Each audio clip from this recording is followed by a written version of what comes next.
क्या शुभमन गिल सच में future star हैं या सिर्फ एक over hyped poster boy? And Shreyas Iyer जैसे कंसिस्टेंट परफॉर्मर को ड्रॉप करना, क्या ये सही डिसीजन था बीसीसीआई का? तो चलिए बात करते हैं फॉर्म, फेवरेटिज्म एंड सिलेक्शन के असली सिनारियो के बारे में। साल 2018 जहां इंडिया ने जीता था अपना 4th अंडर 19 वर्ल्ड कप, उस स्क्वाड में निकले प्लेयर्स ने आईपीएल एंड इंटरनेशनल क्रिकेट में नाम कमाया। अभिषेक शर्मा, पृथ्वी शॉ, रियान पराग सभी को फ्यूचर स्टार बोला गया था। लेकिन अगर किसी एक प्लेयर ने हाइप एंड हेडलाइंस दोनों कैप्चर किए तो वो था prince of Indian cricket Shubman Gill. Gabba test से लेकर 2023 के आईपीएल में जिसने खूब ज्यादा सुर्खियां बटोरी वो था शुभमन गिल। एंड वही दूसरी side Shreyas Iyer, Indian cricket का वो चेहरा है जिसे कभी भी क्रेडिट नहीं मिला, ना कि उनके परफॉर्मेंस से एंड ना ही उनके लीडरशिप से। 2018 से लेकर 2024 तक श्रेयस अय्यर ने दिल्ली एंड केकेआर को एक इम्प्रेसिवली लीड किया, जिसमें दिल्ली डेयरडेविल्स जो आज के दिल्ली कैपिटल्स है उसे 2019 में प्लेऑफ में एंड 2020 में दिल्ली को फाइनल तक लेके गया। फिर भी अय्यर को ना तो एज अ प्लेयर एंड ना ही एज अ लीडर क्रेडिट मिला। श्रेयस अय्यर जिसने सभी फॉर्मेट में अपने गेम एंड लीडरशिप की क्वालिटीज को डे बाय डे इम्प्रूव किया, मिडिल ऑर्डर को कंसिस्टेंसी दी, काम टेम्परामेंट एंड फास्ट स्कोरिंग के जरिए टीम इंडिया को अपने दम पर चैंपियन बनाया, फिर भी उन्हें पूरी तरीके से साइडलाइन करना बीसीसीआई का क्या ये राइट डिसीजन है? अय्यर एंड गिल दोनों की क्रिकेटिंग जर्नी को इस वीडियो के थ्रू एनालिसिस करने की कोशिश करते हैं। Let's find out. Shreyas Iyer साल 2015 में आईपीएल डेब्यू सीजन में 439 रन बनाकर emerging player of the year का अवार्ड जीता, जिससे आईपीएल में कंसिस्टेंट रन को देखकर उनका इंडियन टीम में सिलेक्शन हुआ। साल 2017 में इंडियन टीम के लिए न्यूजीलैंड के अगेंस्ट टी20 में डेब्यू किया एंड टेस्ट डेब्यू में ही सेंचुरी मारी। एंड शुभमन गिल ने 14 अप्रैल 2018 को अपना आईपीएल डेब्यू किया जब उन्होंने कोलकाता नाइट राइडर्स के लिए खेला। वही उन्होंने 31 जनवरी 2019 को न्यूजीलैंड के खिलाफ वनडे में अपना इंटरनेशनल डेब्यू किया। इंटरनेशनल डेब्यू में उन्होंने 30 रन बनाए, जबकि आईपीएल के पहले डेब्यू सीजन में उन्होंने 100 से अधिक रन बनाए। ईयर 2018 में दिल्ली डेयरडेविल्स ने गौतम गंभीर की कैप्टेंसी में रोस्ट परफॉर्मेंस की। टीम अपने फर्स्ट हाफ में ही मात्र एक मैच जीत पाई, जिसके प्रेशर में आकर गौतम गंभीर ने मिड सीजन में ही कैप्टेंसी छोड़ने का डिसीजन लिया और अब उनके बाद श्रेयस अय्यर ने न्यू कैप्टन अपॉइंट किया गया। कैप्टन अय्यर ने अपने पहले मैच में ही केकेआर के अगेंस्ट 93 रन की मैच विनिंग पारी खेली एंड एक डोमिनेटिंग जीत दिलाई। अय्यर ने अपने बॉलर्स को सही तरीके से रोटेट किया, अपने सभी बैट्समैन एंड यंगस्टर्स को यूटिलाइज किया एंड बैक किया अपने फ्रेंचाइज को। 2019 में अगेंस्ट श्रेयस को कैप्टेंसी दी गई एंड दिल्ली को 7 सालों के बाद प्लेऑफ में लेकर गया, बट क्वालिफायर 2 में एसआरएच से हार झेलनी पड़ी।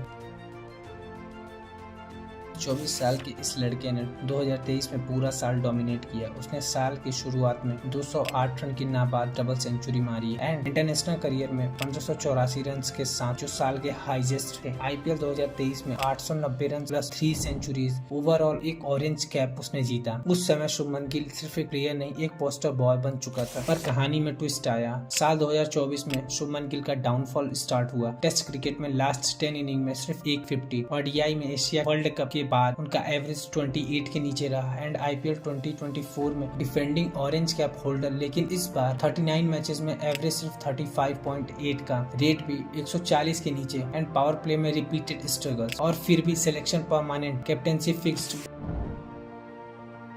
उसी वक्त एक और प्लेयर जिसने वर्ल्ड कप के सबसे प्रेशर मोमेंट में इंडिया को डोमिनेट किया, श्रेयस अय्यर। 2023 वर्ल्ड कप में 530 run with in average of 66, strike rate of 130, 4 half century and 2 centuries including semifinal में 105 रन की वो शतकीय पारी न्यूजीलैंड के खिलाफ जिसने इंडिया को फाइनल में लेके गया। और ये सब उस प्लेयर ने किया जो पीठ की सर्जरी से कमबैक कर रहा था एंड ये फॉर्म एक टूर्नामेंट तक लिमिटेड नहीं था। 2022 के बाद श्रेयस का ओवरऑल ओडीआई एवरेज 48.34 थे एंड उसके पहले भी 2020 के बाद मिडिल ऑर्डर में सबसे कंसिस्टेंट नेम श्रेयस अय्यर। 2022 में ODI average 55.69, highest by any Indian player that year. फिर क्वेश्चन उठता है, क्या सिलेक्शन सिर्फ स्टैट्स पे होता है? शुभमन गिल जो कि टेस्ट में बैक टू बैक फेलियर्स दे रहा था, 0, 10, 2, 36, तब भी उनका स्पॉट टच नहीं हुआ। लेकिन अय्यर ने जब न्यूजीलैंड के खिलाफ सेंचुरी मारी, नेक्स्ट मैच में 20s में आउट हुए, तब तुरंत फॉर्म का कंसर्न दिख गया। ये सिर्फ कोई कंपटीशन नहीं, शुभमन गिल अनडाउटली एक गिफ्टेड बैट्समैन है, लेकिन जब एक प्लेयर को हर एक फॉर्मेट में ही अपॉर्चुनिटीज मिले, कैप्टेंसी मिले, नंबर 3 का स्पॉट मिले, फुल ट्रस्ट ऑफ बीसीसीआई मिले एंड दूसरों के डिसअपॉइंट परफॉर्मेंस, इंजरी, कमबैक के बावजूद भी उन्हें साइडलाइन किया जाए, तो लोग सिर्फ परफॉर्मेंस नहीं बायस भी देखते हैं। जब गिल की आईपीएल फॉर्म डाउन थी उसके बाद भी उनको जिम्बाब्वे और श्रीलंका टूर में रेस्ट नहीं कैप्टेंसी मिली, पर अय्यर डोमेस्टिक सेंचुरी के बावजूद इग्नोर, रणजी में 95 के नॉक के बावजूद भी साइलेंस। ये दोनों प्लेयर्स टैलेंटेड हैं, दोनों ने इंडिया के लिए मैच जिताया है, लेकिन जब बैकिंग इम्बैलेंस हो जाए तो नैरेटिव बिगड़ जाता है। अगर इंडियन टीम को ट्रूली फेयर एंड स्ट्रॉन्ग बनाना है तो उसका बेस सिर्फ पीआर नहीं परफॉर्मेंस होना चाहिए। बट श्रेयस ने हार नहीं मानी, खुद को और टीम को बैक किया एंड अगेन 2020 के सीजन में टीम के साथ एक बेस्ट परफॉर्मेंस दी एंड टीम को top of the points table में इवन सेकंड टॉप पे पहुंचाया। पर दिल्ली की डेस्टिनी में कुछ और ही लिखा हुआ था। उनके अगेंस्ट एक ऐसी टीम का सामना हुआ जो one of the toughest team and the squad of the year थी, मुंबई इंडियंस। मुंबई इंडियंस ने दिल्ली को 2020 के फाइनल में हराया एंड 2020 का फाइनल अपने नाम किया। बट श्रेयस का हार्ड लक जिसने उन्हें इंग्लैंड के अगेंस्ट खेलते हुए उन्हें बैक इंजरी हुई और अय्यर 2021 के आईपीएल सीजन से रोल्ड आउट हो गए। जब तक अय्यर टीम में वापस आए, दिल्ली के टीम ने ऋषभ पंत को कैप्टन बनाया। अय्यर फिट होकर टीम में वापसी है बट टीम पंत के साथ कंटिन्यू करने का डिसीजन लिया। 2022 के मेगा ऑप्शन में दिल्ली ने श्रेयस अय्यर को रिलीज किया एंड केकेआर ने अय्यर को अपने टीम में शामिल किया। अय्यर को फुल टाइम कैप्टन बनाया गया। 2022 का सीजन श्रेयस अय्यर के लिए एवरेज रहा। 14 मैचेस में केवल 7 मैच ही जीत पाई। 2023 का सीजन अगेन श्रेयस के लिए डाउनफॉल रहा। उन्हें फिर बैक इंजरी हुई और 2023 का पूरा सीजन वे आईपीएल नहीं खेल पाए। 2024 की बेस्ट डुओ परफॉर्मेंस के साथ श्रेयस अय्यर ने बैक किया।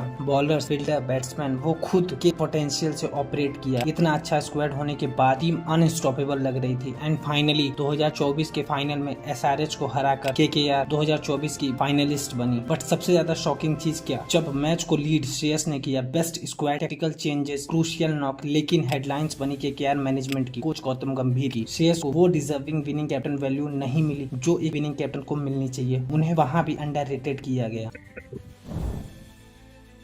साल 2023 की इंडिविजुअल परफॉर्मेंस की बात करें तो शुभमन गिल से अच्छा कोई नहीं था। इवन स्टैट्स वाइज भी गिल से बेटर किसी ने भी उस कैलेंडर ईयर में परफॉर्मेंस नहीं दिया। उस साल सबसे पहले श्रीलंका के खिलाफ एक सेंचुरी एंड न्यूजीलैंड के खिलाफ ओडीआई में डबल सेंचुरी, T20I में सेंचुरी। उस साल रुकने का नाम नहीं ले रहे थे शुभमन गिल। 2023 में गिल का यही फॉर्म जारी रहा। उन्होंने मैसिव 850 रन से ज्यादा रन बनाकर ऑरेंज कैप अपने नाम कर लिया। शुभमन गिल इतने खतरनाक फॉर्म में थे, इवन फाइनल्स में सम ऑफ इवन थिंकिंग की इवेंचुअली विराट कोहली का 973 run in a single year का रिकॉर्ड भी ना तोड़ दें। शुभमन गिल सभी फॉर्मेट्स में सेंचुरी ठोक चुके थे। फिर आता है एशिया कप 2023। इस टूर्नामेंट में गिल ने अपने ओडीआई करियर में 5th सेंचुरी बनाई एंड बांग्लादेश के अगेंस्ट 123 रन भी बनाए एंड इवन इंडिया के उस साल के एशिया कप ने नाम बनाया। 2023 के वर्ल्ड कप के एग्जिट के तुरंत बाद टीम इंडिया को ऑस्ट्रेलिया के साथ 5 T20 सीरीज खेलनी थी। उस सीरीज में गिल ने बस 2 मैचेस खेले जिसमें उन्होंने ओनली 8 रन बनाए। 2023 एंड 24 वाले साउथ अफ्रीका टूर पर शुभमन गिल का सेना कंट्रीज में असली टेस्ट होना बाकी था, लेकिन वहां पर वो कुछ खास नहीं कर पाए। 2 टेस्ट मैचेस में गिल ने बस कंबाइंड 74 रन बनाए, उसमें भी उनकी एवरेज 18.5 की ही थी। उन्होंने इंग्लैंड के खिलाफ होम टेस्ट सीरीज इंप्रूव करा जिसमें गिल ने 56 के एवरेज से 402 रन मारे। मगर यहाँ पर इम्पोर्टेंट चीजें नोट करने वाली पहली बात तो ये है, यह सीरीज इंडिया में हो रही थी। आईपीएल 2024 में भी गिल ने काफी एवरेज परफॉर्मेंस किया। 14 मैचेस में एज ए कैप्टन उन्होंने 426 रन बनाए जहां पर उनका एवरेज 38 का था and this could be one of the main reason जिसकी वजह से उन्हें 2024 के T20 वर्ल्ड कप में सेलेक्ट नहीं किया गया था। उनका यही बेकार फॉर्म हमें श्रीलंका के खिलाफ ओडीआई और T20 सीरीज में भी देखने को मिला, जहां ओडीआई सीरीज में 19 की एवरेज और T20 सीरीज में 36 का एवरेज गिल के अंडर परफॉर्म किया। और अगर उसके जस्ट तुरंत बाद बांग्लादेश के खिलाफ होम टेस्ट सीरीज में गिल ने 56 की एवरेज से रन मारे थे जिसमें एक सेंचुरी भी शामिल थी। But again I want to say mention this thing, 2024 में शुभमन गिल ने majority of matches home condition में ही खेले थे जिसकी वजह से उनके स्टैट्स टेस्ट क्रिकेट में काफी उभर के आते हैं as compare to other format. और ऐसा मैं इसलिए कह रहा हूँ क्योंकि 2024-2025 के बॉर्डर गावस्कर ट्रॉफी में इंडियन टीम ऑस्ट्रेलिया टूर कर रही थी, वहाँ पर हमें वैसे शुभमन गिल देखने को नहीं मिले जैसे हमें चाहिए थे। इनफैक्ट 2024-25 की बॉर्डर गावस्कर ट्रॉफी में शुभमन गिल ने 5 इनिंग्स खेली एंड 100 रन तक नहीं बना पाए। उन्होंने 93 रन की टोटल रन पर सीरीज खत्म कर। अदर साइड श्रेयस अय्यर की बात करूँ तो श्रेयस अय्यर उनका सबसे बड़ा एक स्टैट्स है जो आज तक कोई भी नहीं जानता। Shreyas Iyer one of the only batsman जिसने 1500 से ज्यादा run with in strike rate of 100 से भी ज्यादा एंड कोई ऐसा इंडियन बैट्समैन नहीं है। Is the only guy. India की सबसे बड़ी प्रॉब्लम 2015 से मिडिल ऑर्डर में कंसिस्टेंसी रही है। 4th पोजीशन में ऐसा कोई नहीं हुआ। अजिंक्य रहाणे, सुरेश रायना, मनीष पांडे, अंबाती रायडू, विजय शंकर सब कुछ ट्राई किया, सभी फॉर्मेट में बुलाकर ट्राई किए but as it is failed. 2019 world cup के बाद श्रेयस अय्यर ने जिसने 2023 वर्ल्ड कप में प्रूव करके दिखाया और इंडिया को फाइनल में लेके गए। श्रेयस अय्यर एकमात्र ऐसा प्लेयर है, एक ऐसा लीडर है जिसने ना तो बीसीसीआई से रिस्पेक्ट मिली, ना ही दिल्ली कैपिटल से और ना ही केकेआर मैनेजमेंट से। दिल्ली कैपिटल्स को एंटायर आईपीएल में ले जाने वाला कैप्टन श्रेयस अय्यर, केकेआर को 10 साल बाद आईपीएल ट्रॉफी जिताया श्रेयस अय्यर, पंजाब किंग्स को 11 साल बाद आईपीएल प्लेऑफ में टॉप 2 में लेके गया श्रेयस अय्यर, सैयद मुश्ताक अली ट्रॉफी से रणजी ट्रॉफी, ईरानी ट्रॉफी, ये सभी श्रेयस ने अपनी लीडरशिप के अंडर अचीव किया। अक्सर हमने देखा है कि आईपीएल ऑक्शन में सबसे महंगा बिका हुआ प्लेयर उस सीजन में परफॉर्म नहीं कर पाता है। ऋषभ पंत 27 करोड़, वेंकटेश अय्यर 23 करोड़, ये सभी महंगे प्लेयर्स हैं। इनके परफॉर्मेंस 2025 के सीजन में खास नहीं रही है। श्रेयस अपने अमाउंट पर अपने ऊपर हावी नहीं होने दिया। 2025 के आईपीएल में 500 प्लस रन बना दिए एंड अपनी कैप्टेंसी से टीम को प्लेऑफ के टॉप 2 में लेकर आ गए। ये सारी अचीवमेंट अय्यर की लीडरशिप की क्वालिटी को डिफाइन करता है। अगर इंडियन टीम में रोहित शर्मा के बाद किसी भी कैप्टेंसी मिले तो वो ना तो शुभमन गिल हो, ना केएल राहुल, ना ही ऋषभ पंत। ये deserving seat one of the only Shreyas Iyer deserve करता है। शुभमन गिल पिछले 3 सालों में सेना देशों जैसे south Africa, England, New Zealand, Australia सबसे खराब बैटिंग रिकॉर्ड वाले कैप्टन होंगे। पिछले 4 सालों में शुभमन गिल ने ओवरसीज कंडीशन में कंटिन्यूअसली स्ट्रगल किया है। उन्होंने ऑस्ट्रेलिया कुछ अच्छी पारियां नहीं खेली है, लेकिन इंग्लैंड, साउथ अफ्रीका में उनका रिकॉर्ड काफी ज्यादा सिंपल रहा है। वहीं इस साल की शुरुआत में ऑस्ट्रेलिया में खत्म हुए बॉर्डर गावस्कर ट्रॉफी में भी वे कुछ खास कमाल नहीं कर पाए हैं। गिल के स्ट्रगल 2021 के बाद वे सेना कंट्रीज में एक भी हाफ सेंचुरी नहीं लगा पाए हैं, जो कि पिछले 4 सालों में 150 के लिए तरस रहे। शुभमन गिल ने ऑस्ट्रेलिया में 6 मैचों के 11 पारियों में 35 के एवरेज से 352 रन बनाए हैं। वहीं साउथ अफ्रीका में उन्होंने 2 मैचों में 4 पारियों में 18 की एवरेज से 74 रन बनाए हैं, जिसमें उनका हाईएस्ट स्कोर 36 रन रहा है। गिल का सबसे खराब रिकॉर्ड इंग्लैंड में ही रहा है। इंग्लैंड के 3 मैचों के 6 पारियों में गिल ने महज 14.6 के एवरेज से 88 रन बनाए हैं, जिसमें उनका बेस्ट स्कोर 28 रहा है। इन तीनों ही देशों में अभी तक शुभमन गिल एक भी सेंचुरी नहीं लगा पाए हैं। शुभमन गिल वे ऐसे कैप्टन बन जाएंगे जिन्होंने 30 से कम एवरेज होने के बावजूद भी वे